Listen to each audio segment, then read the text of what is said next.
You're listening to Weather with Enthusiasm. Good evening, this Wednesday evening, January 21st, 2026.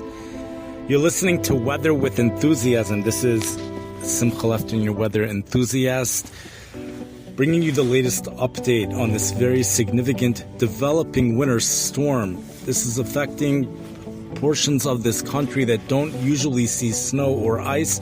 So therefore, there's a strong impact for many locations. Also, the storm is taking a more northerly track than what was originally thought.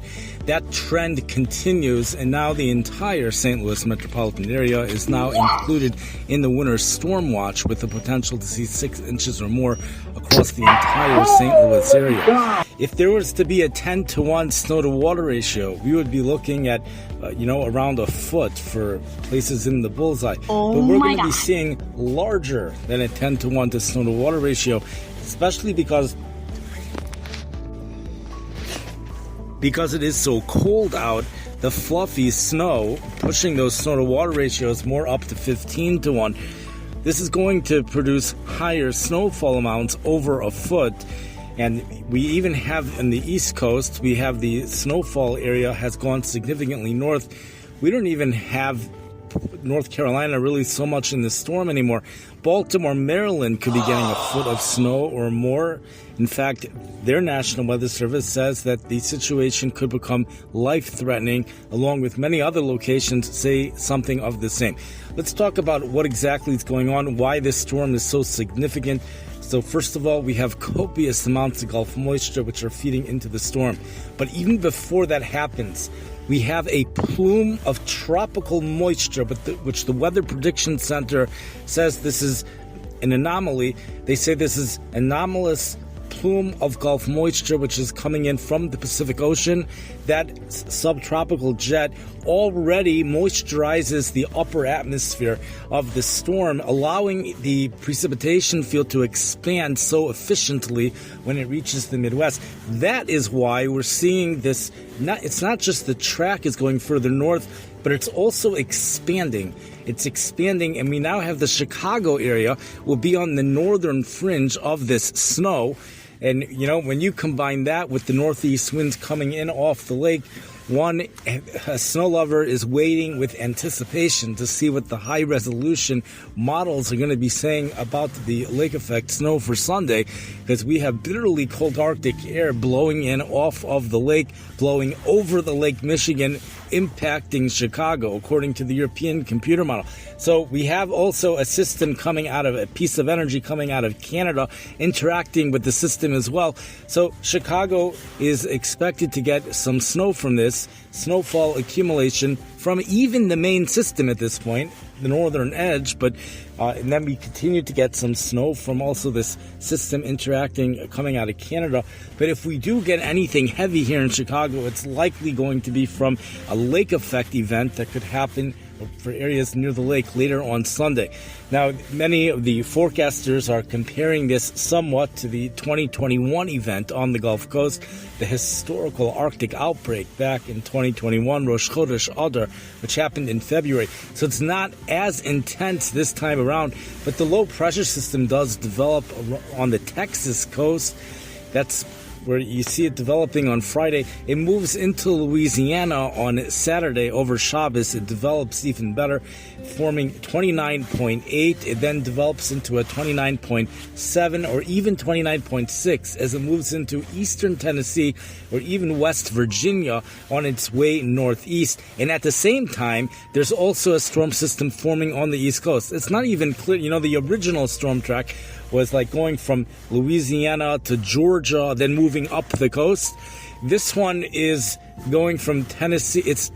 It's not so clear that the original storm track isn't really, it's a little bit different from the original storm track, but much of the East Coast, it's just taking a more northerly track, but we also have a transfer of energy of the storm going from the places just west of the Appalachians back to the East Coast. This is a classic.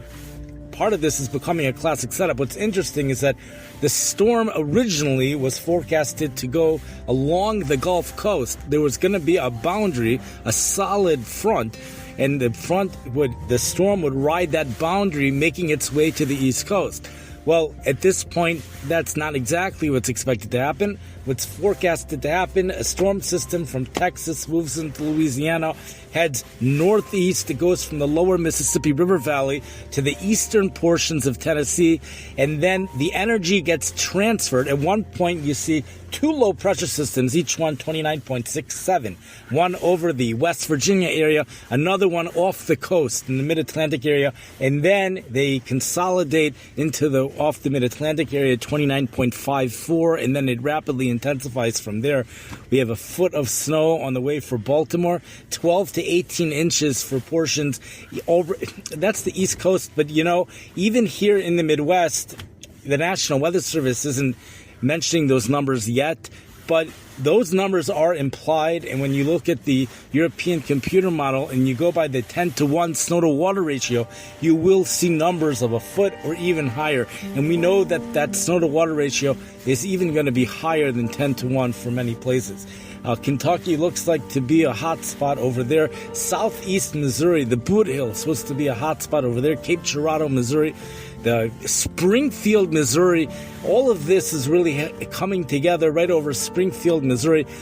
On the East Coast, forecasters tell us that a lot of times they could just watch the storm come. The storm is coming, it formed. But in Springfield, Missouri, the forecasters have an extra challenge because that's where the storm is developing. All of the ingredients are coming together right there. You have the Pacific moisture, which is important for places up in the upper atmosphere, 5,000 to 10,000 feet up into the upper atmosphere. We have a low pressure wave, a trough, which you could see on the 5,000 MB chart as well. You could see we have also some instability taking place even all the way on the 500 MB chart up at 18,000 feet up into the atmosphere.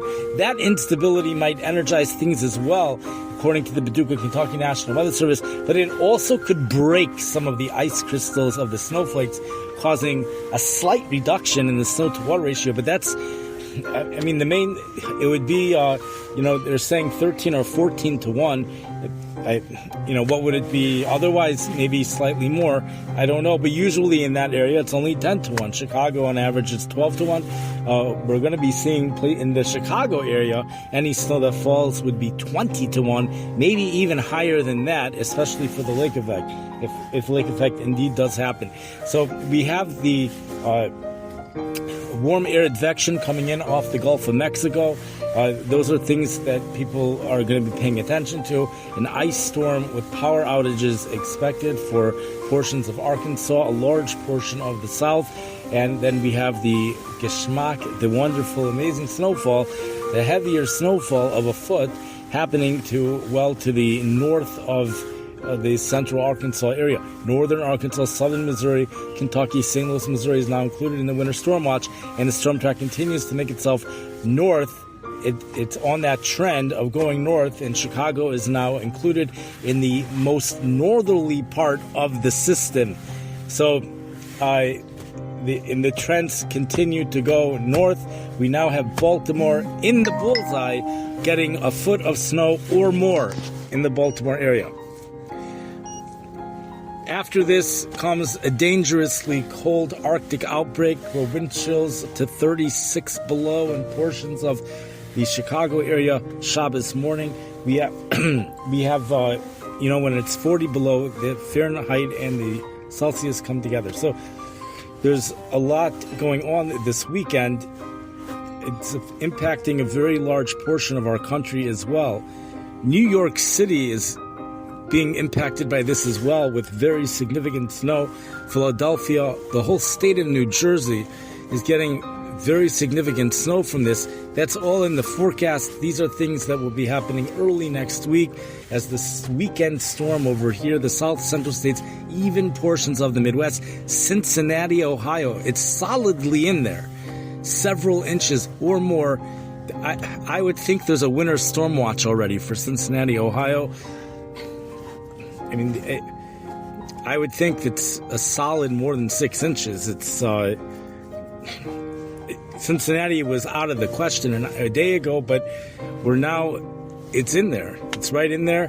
For the latest details, always check the National Weather Service local office, because it's hard for me to check every single city local office, but the general synoptic weather setup is something totally amazing, because you have Pacific moisture. It's ample Pacific moisture, which is already in the system even before the Gulf of Mexico moisture comes into it. And it is a Gulf flow. We're usually getting panhandle hooks. This is a Gulf flow coming from Texas to Louisiana. And then we get the possible lake effect here in Chicago with bitterly cold Arctic air blowing over the lake at the time. So we might have something significant. Thank you for listening. I hope everyone enjoys the storm. And if you want to know how to stay safe, the National Weather Service has plenty of stuff on that as well. And have a wonderful evening.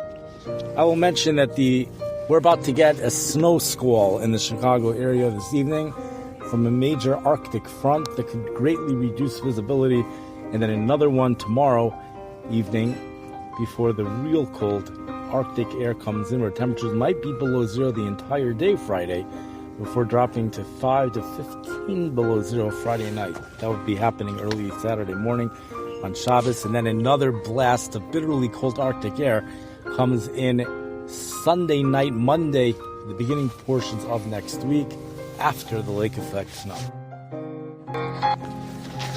Just want to add that Washington, D.C., the European computer model has it of 11.5 inches of snow from this upcoming storm system.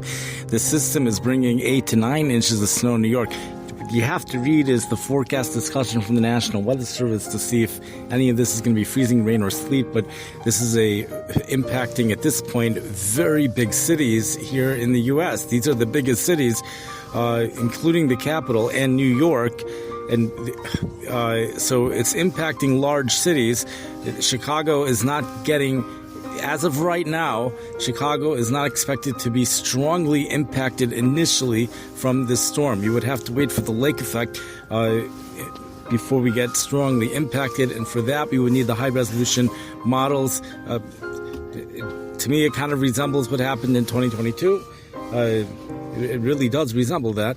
And by the way, in 2022, they were forecasting for Chicago 2 to 4 inches a couple hours before the storm. It wasn't changed until, as the storm began, pretty much. It was forecast increased to 4 to 8 inches, and we even got a little bit more than that. So we could very well end up in the same type of a situation over here. It's similar. There are similarities. I wish everybody a great night, and thank you for listening. By the way, the song in the background, that's actually me. Oh, I'm not there anymore. Well, that's me playing the piano. But we also, some of the other songs we heard were Borrow, Blue Dot Sessions, Atlantic Tunes Calm from the podcast maker, Glass Beads from Blue Dot Sessions, and we listened to Trans-Siberian Express from Luella Gren, Luella Gren, Gren, and we also had, that might have been it, I think that was it. We're listening to now, I'm playing Shiru Lamelech, cute little song, and have a good Nacht, everyone.